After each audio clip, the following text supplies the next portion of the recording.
नमस्कार, मैं हूं कुमार अभिषेक और कुमार अभिषेक की खबर में एक बार फिर से आपका स्वागत है। आपको पता है कि भारत में बहुत कुछ चल रहा है इस समय। बहराइच हिंसा ने जो मामला उठाया है, बहुत गंभीर समस्या खड़ी हो गई है। बहराइच में 13 और 14 अक्टूबर की रात को राम गोपाल मिश्रा नाम के व्यक्ति की हत्या हो जाती है और कई लोग उसमें घायल भी हुए हैं, एक की हालत गंभीर भी है।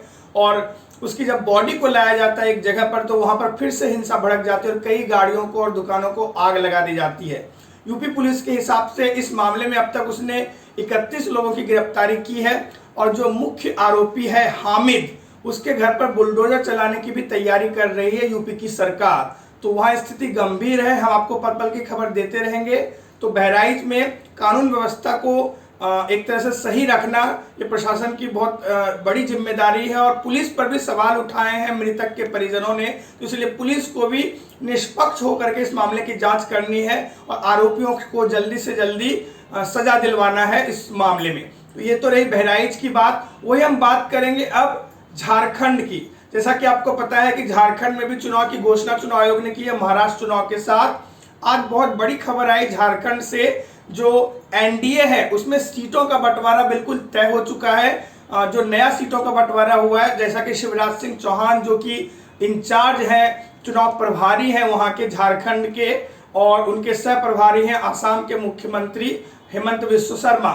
तो उन्होंने आज जानकारी दी पत्रकारों की कि जिस तरह से सीटों की समझौता किया गया उसके हिसाब से आजसू को 10 सीटें दी गई हैं और जदयू को 2 सीटें दी गई है, जबकि 1 सीट चिराग पासवान की पार्टी लोक जनशक्ति पार्टी पासवान ग्रुप को दी गई है। जबकि भाजपा वहां 81 विधानसभा सदस्यों वाली इस विधानसभा में 68 सीटों पर अपने उम्मीदवार उतारेगी। तो एक बहुत बड़ा मसला झारखंड में अब सुलझ चुका है। अब सारे लोग चुनाव की तैयारियों में जुट चुके हैं। तो वहीं महाराष्ट्र में भी चुनाव की तैयारी जोर शोर से चल रही है। दिल्ली में इसको लेकर के बैठकों का दौर बीजेपी और कांग्रेस दोनों में जारी है। शिवसेना, कांग्रेस और एनसीपी के बीच जो चर्चा चल रही है, ये अघाड़ी महाविकास अघाड़ी की ओर से चर्चा चल रही है। वहीं महायुति गठबंधन में जो दल शामिल है, खास तौर पे भारतीय जनता पार्टी जो सबसे बड़ी पार्टी है, विधानसभा में 105 विधायक है उसके, और शिंदे की पार्टी, एकनाथ शिंदे की पार्टी शिवसेना, जिसको कि चुनाव आयोग ने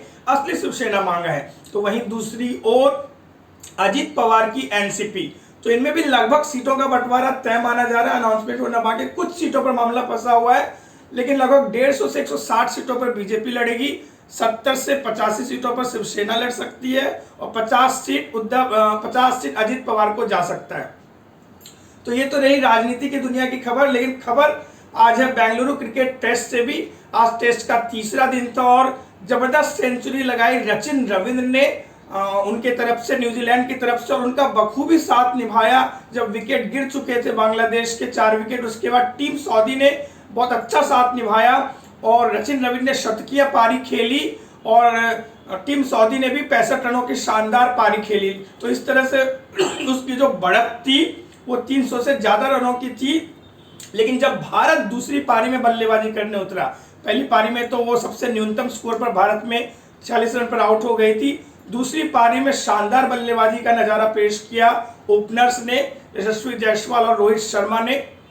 यशस्वी जायसवाल 35 रन बनाकर आउट हो गए, जबकि एक बिल्कुल ही अजीब तरीके से आउट हो गए हमारे कप्तान रोहित शर्मा, जिन्होंने 52 रनों की शानदार पारी खेली।